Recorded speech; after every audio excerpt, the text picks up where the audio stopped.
நல்லதே நடக்கும், நல்லதே நடக்கும்.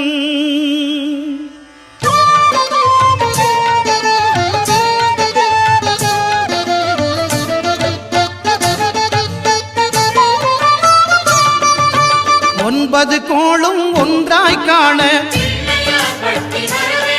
அங்கு கற்பகம் என்னும் கடவுளின் மெய்யில் ஒன்பது கோளும் ஒன்றாய் காண அங்கு கற்பகம் என்னும் கடவுளின் மெய்யில் சூரியன் முதலாய் 9 கிரகமும் பலவித குணங்களை கொண்டிருக்கும். எங்கள் கற்பக தருவில் அவை வரும்போது ஒன்றாய் சேர்ந்து பலனளிக்கும்.